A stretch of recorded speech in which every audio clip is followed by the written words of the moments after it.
నిన్నటి కళ నేడు నిజం, రేపు సాధన అని అంటారు. అది మా జీవితంలో నిజమైంది. ఈ వేదిక, ఈ క్షణం, కన్నవారి చేతుల మీదుగా పురస్కారం అందుకునే ఈ సంతోషము మా 15 ఏళ్ల కలగా ఉండేది. ఆ కళ కలగానే మిగిలిపోకూడదనే మా విజయానికి కారణం మా తల్లిదండ్రులు అన్నామే తప్ప నిజమైన కారణం వాళ్ళు కాదు.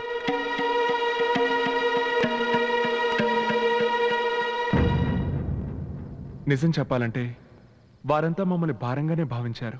ఒకప్పుడు మా పేరే దండగ తిండి. అవునండి, మా నాన్న ఎప్పుడూ నన్ను తండ్రిగా ఆదరించలేదు. వీళ్ళ పిన్ని వీణ్ణి తల్లిలా ఆదరించలేదు. కానీ ఎక్కడి నుంచో వచ్చిన ఒకడు మాకు అమ్మలా, నాన్నలా, స్నేహితుల్లా, చివరికి దేవుళ్ళ మమ్మల్ని ఆదుకున్నాడు.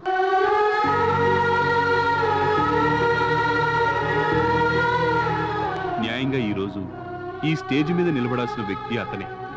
కానీ ఆ హక్కును కూడా వదులుకొని ఏ సంబంధం లేనివాడిలా ఒక మూల నిలబడున్నాడు.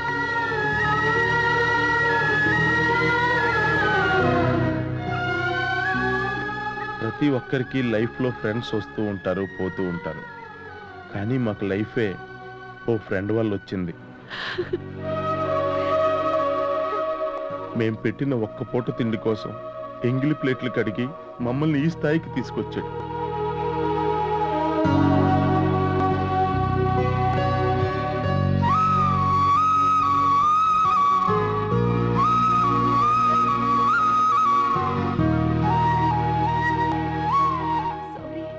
ఆ ఫ్రెండ్ ఎవరనేది మీరందరూ తెలుసుకోవాలి కదా.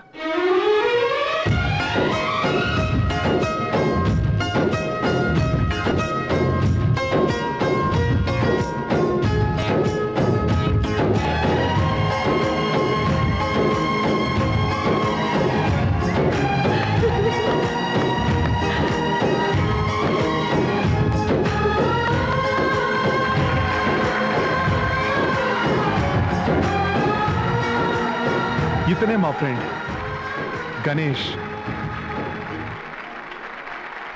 ఈరోజు మేమేదో గొప్పగా సాధించామని అందరూ అభినందిస్తున్నారు.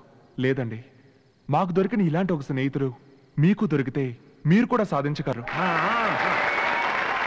నాన్న, మిమ్మల్ని దెప్పిపోవడాలనో బాధ పెట్టాలనో ఇలా చెప్పడం లేదు. మాలాగే ఎన్నో కలలతో బతుకుతున్న ప్రతి యువత ఆశలను వాళ్ళ తల్లిదండ్రులైనా అర్థం చేసుకోవాలనే చెప్తున్నాను.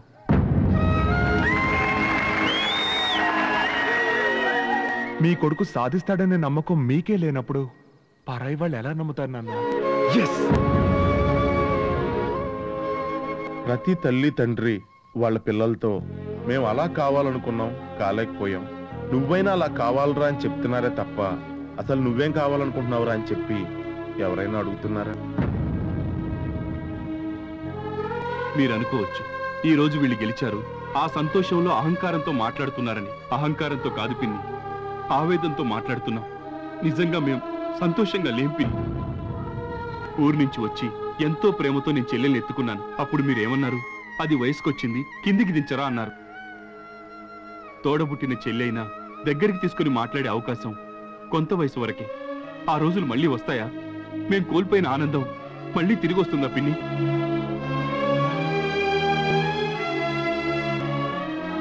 కన్నవాళ్ల ఆదరణ లేక, వాళ్ళ ప్రతిభంతా వృధా అయి, ఇలాంటి సంతోషాలు కోల్పోయి ఎంతమంది పిల్లలు నిర్జీవులుగా తిరుగుతున్నారో తెలుసా? ఇదంతా ఎందుకు? కన్నవాళ్ళు పిల్లల్ని అర్థం చేసుకోనందుకు.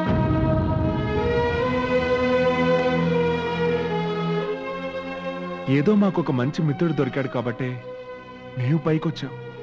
అందరికీ ఇలాంటి ఒకరు దొరుకుతాడా? అలాంటి వాడిని మీరు పక్కన పెట్టాలని చూసారే. మీరందరూ తనను అవమానపరిచినప్పుడే వీటన్నిటినీ మేము చెప్పేవాళ్ళం. అలా ఆ రోజే చెప్పినట్టయితే మీ నలుగురికి మాత్రమే తెలిసేది. కానీ ఇలాంటి స్నేహితుడు ఒకడు ఉన్నాడనేది ఈ ప్రపంచానికే తెలియాలి. అందుకే ఈ స్టేజ్ ఎక్కి చెప్తున్నాం. ఈ ప్రపంచంలో ఎలాంటి ప్రతిఫలం ఆశించకుండా మన కోసం ప్రాణాలైనా ఇవ్వడానికి సిద్ధపడే బంధం స్నేహమే నాన్న.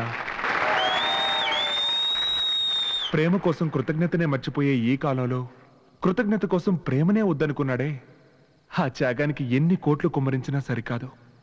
తన కోసం మేం చేయగలిగిన చిన్న సహాయం తన మామయ్య కూతురు అమ్ముని వీడితో కలపడమే.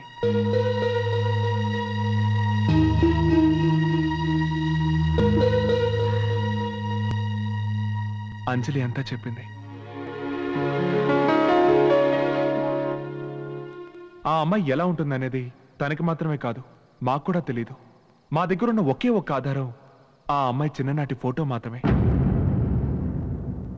అమ్మో, మీకోసం ఈ లోకంలో ఉన్న ప్రేమనంతటినీ ఒక్కటిగా చేసి తన గుప్పెడు గుండెల్లో అణుచుకుంటూ 15 సంవత్సరాలుగా ఒక ప్రేమ మీకోసం ఎదురు చూస్తూ ఉంది.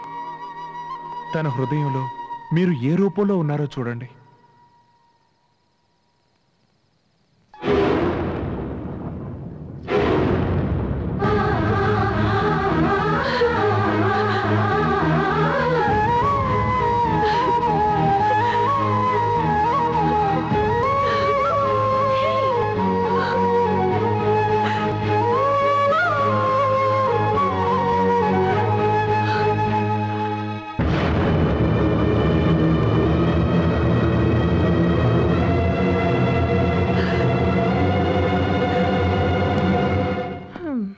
ఏంటమ్మా అంజలి, కింద అందరూ నిశ్చితార్థం కోసం ఎదురు చూస్తున్నారు, మీరిద్దరు ఇక్కడ కూర్చొని టీవీ చూస్తున్నారేంటి?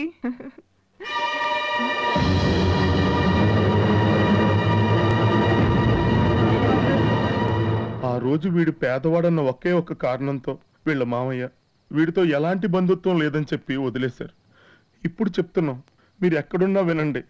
ఈ రోజు మేము సంపాదించిన ఈ ఆస్తి, ఈ ఐశ్వర్యం, ఈ పేరు ప్రతిష్టలన్నీ వీడికే సొంతం. దయచేసి వీడు అమ్ముని వీడు సొంతం చేయండి సార్, ప్లీజ్.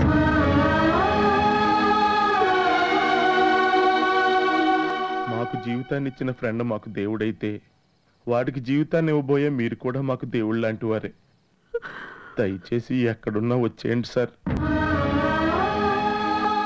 మీరు ఇక్కడే ఎక్కడైనా ఉండొచ్చు, లేదా ఎక్కడో ఉండి టీవీలో ఈ ప్రోగ్రాం చూస్తూ ఉండొచ్చు.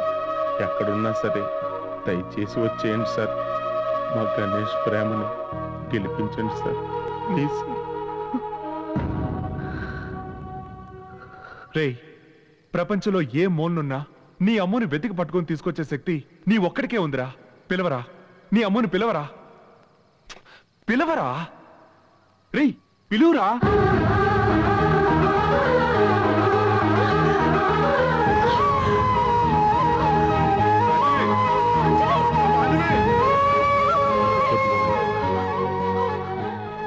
తనను వెళ్ళనివ్వండి.